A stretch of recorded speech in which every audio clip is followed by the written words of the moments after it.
We still have very hazy weather, but the temperatures are milder and milder at night time. It's already in the mid-teens here of Celsius.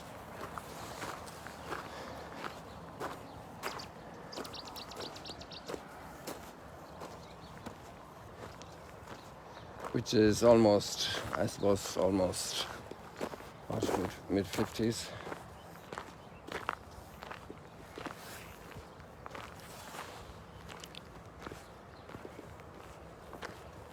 Although it doesn't feel that warm.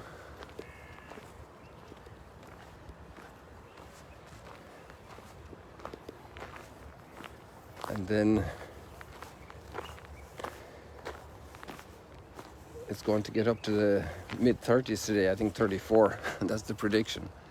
So 34, that's quite,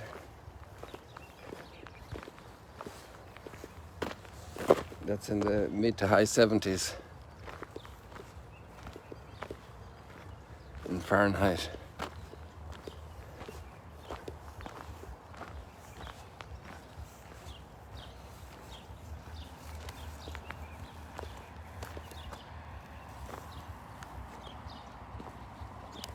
Oh, no.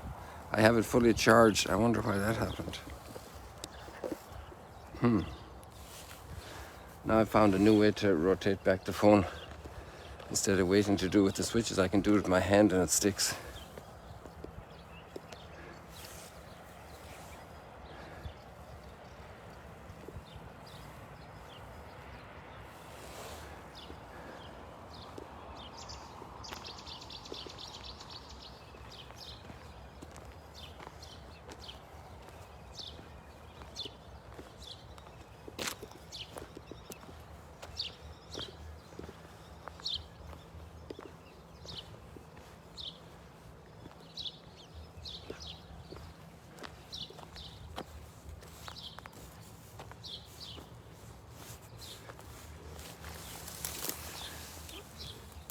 These are called, apparently by a lot of people, mustard plants. They can grow pretty tall, almost as up to 2 meters. But I wouldn't classify them even as shrubs or bushes. But I thought there was another one in Bethany. When I was pointed out the first time, mustard, to me it looked like more like a little tree. But I still have to learn a lot of things. Today there's a delightful step forward in the liturgy.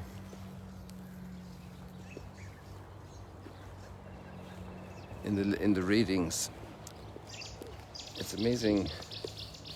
They're so interconnected. Obviously they're chosen for that reason as well, in juxtaposed, which one is from the Book of Wisdom.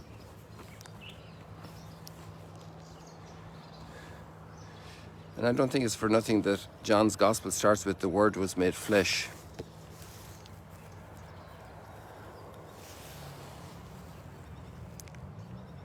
Because the Word of God is through which everything was created. And that's extraordinary wisdom, understanding about creation. But here it's actually about suffering. And that extraordinary insight into the just man being persecuted, the intent of evil ones to persecute the just. It's a strange phenomenon in the human psyche. For many people, the good person is a great motivation.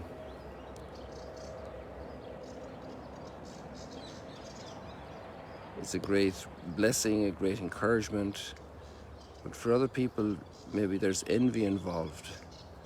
Maybe there's rebellion involved because their own heart is in a different place. And there's the intent to actually destroy the just person. The person who does evil to us, we have a kind of a natural tendency to want to destroy, to eliminate, to put them out. But here you have the evil one wanting to put out the just one who never did them harm. But of course, it's challenging their status quo of the world because they want to continue looking good, doing evil. And the just man is kind of showing it's a little bit different. There were two big purple herons went out there.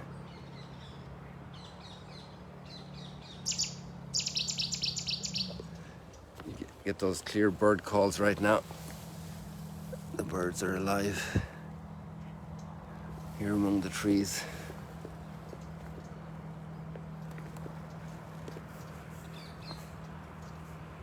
So we'll follow the path.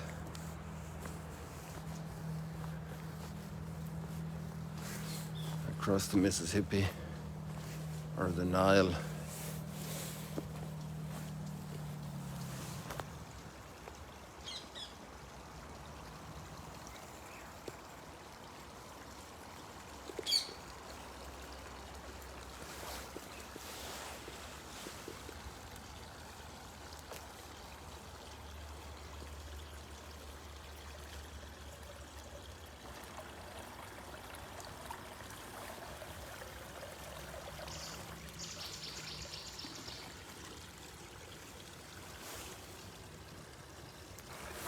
Our plants love water.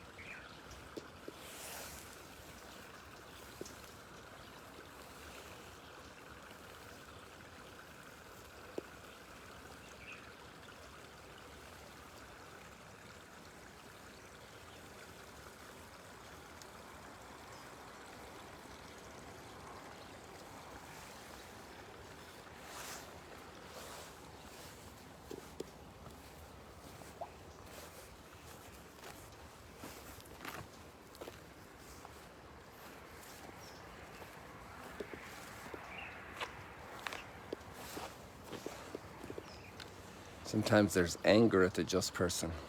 Obviously, sometimes the just person can also have vanity. They look just in some aspects and maybe do good, but maybe they're very proud of it. Maybe they could become a little bit arrogant in all their goodness. But that wouldn't be then the just person, because the just person has justice in every direction, in every relationship. The biblically just person, just with God, just with others, just with themselves.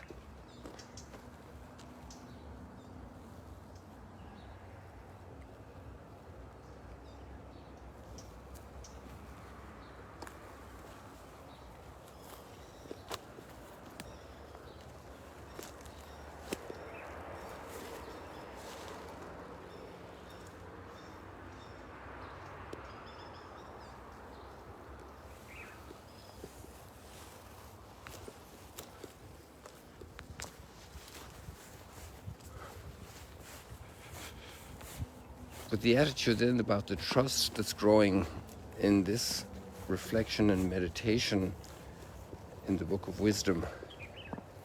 See, the Book of Wisdom is very late literature, and usually wisdom comes later after much experience.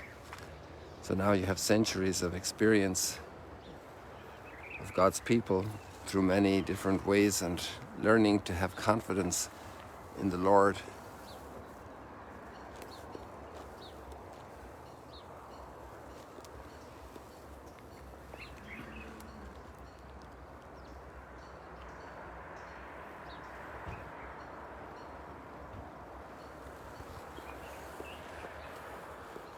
And the just man can trust in the Lord, even though the just man goes through terrible trials. And you know, you're only a breath away really from the mystery of suffering from Christ's perspective, from the Christian perspective. With that logic of the Book of Wisdom, it's amazing. And that way it's kind of interesting to see. It's like the dawn. You know, the light comes gradually. And in that way, that's a people prepared.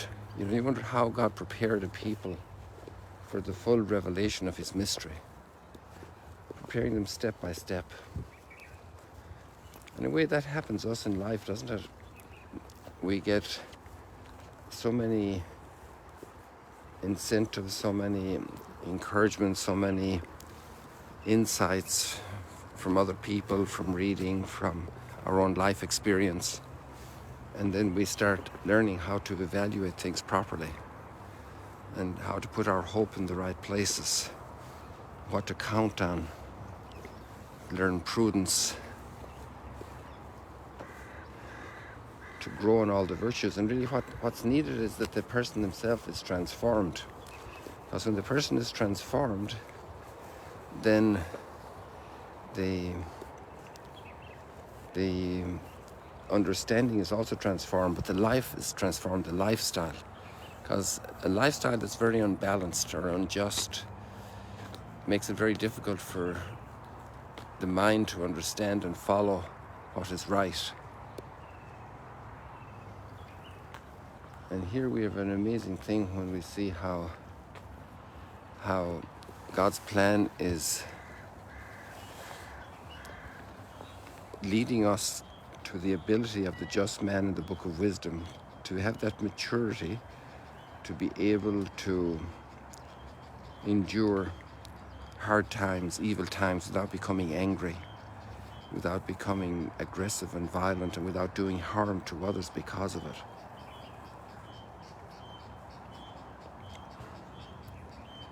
It's a very interesting text.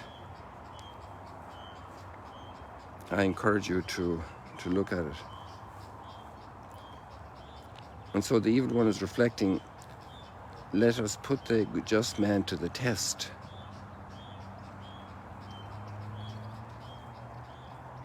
Let us find out what will happen to him. For if the just one be the Son of God, he will defend him. If the just one be the Son of God, he will defend him. Here we have a fisherman getting the gear ready.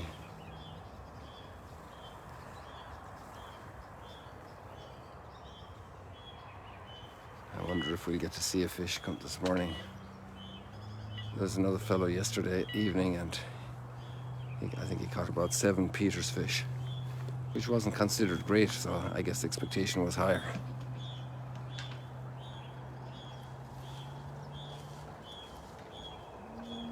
For if the just one be the Son of God, he will defend him and deliver him from the hand of his foes. With revilement and torture, let us put him to the test. That's incredible, isn't it? It's kind of callous. That we may have proof of his gentleness and try his patience. So you see, that's the great maturity, a people prepared. A people prepared. You know, you're prepared for the Olympic Games, prepared for an exam, prepared for marriage, prepared to take on responsibility at work, take on a classroom of children, to be prepared.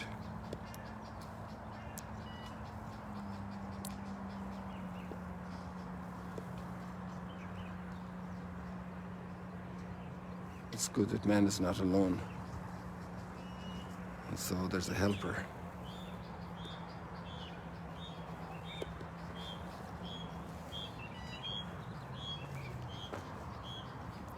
Let us try his patience. Let us condemn him to a shameful death. Imagine that logic. Let us condemn him to a shameful death, for according to his own words, God will take care of him. So that's the conviction, you see? That's the mature conviction that God will take care of the just. And listen to the language.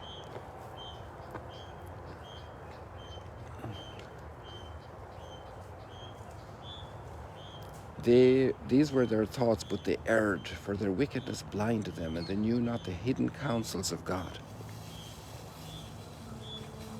Neither did they count on a recompense of holiness, nor discern the innocent soul's reward. So there we have an extraordinary insight into life, and I think that's coming very close to life after death.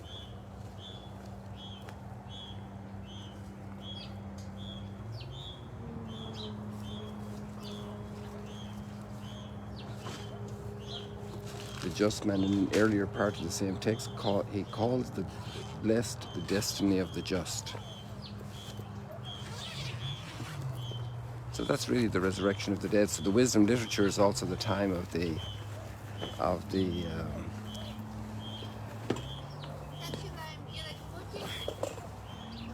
it's the time of the emergence of the faith in the resurrection.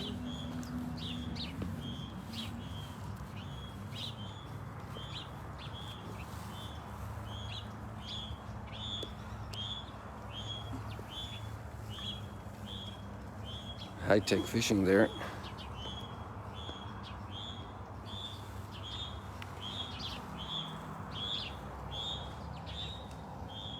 Oh, I know now what's screeching. It's this guy's pumping up his little boat.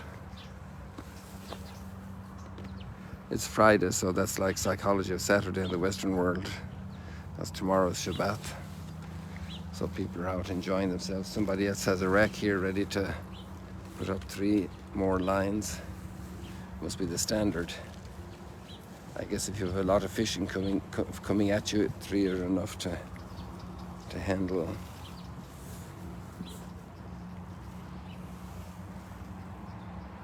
Not only have you the rack, but you have the 2 chairs ready to sit down and watch and wait for the fish to bite.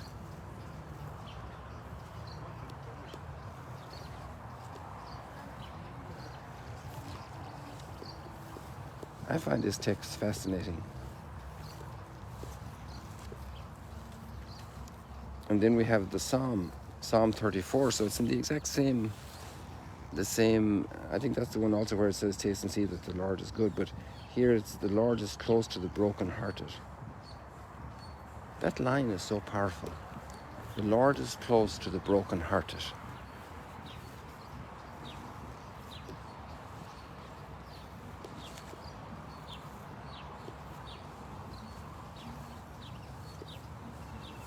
And to those who are crushed in spirit, he saves. Many are the troubles of the just man, but out of them all the Lord delivers him.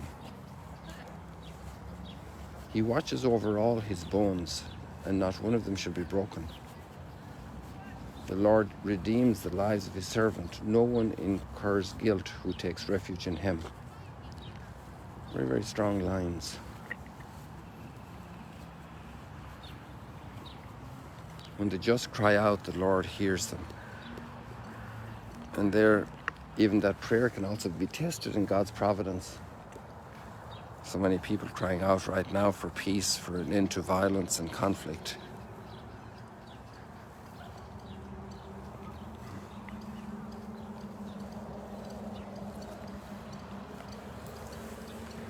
These guys are ready to take off soon. They're pumping up their little gear.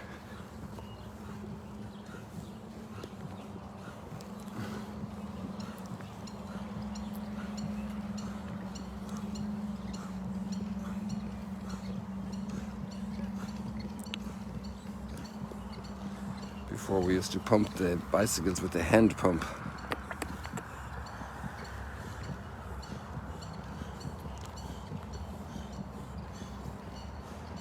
I think we'll be saying goodbye before they get started.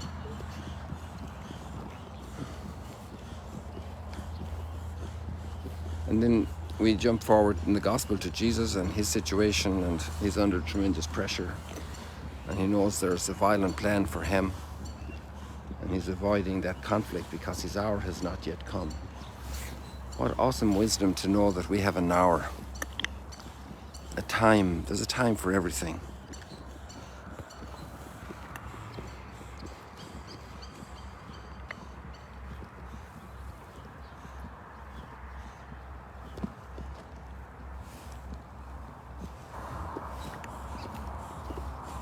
And we all have our own time. And others have their hour maybe at the moment that we know about, and we can support them and help them.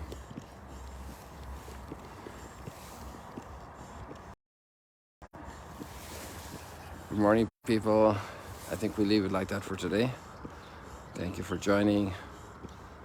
See you later, alligators.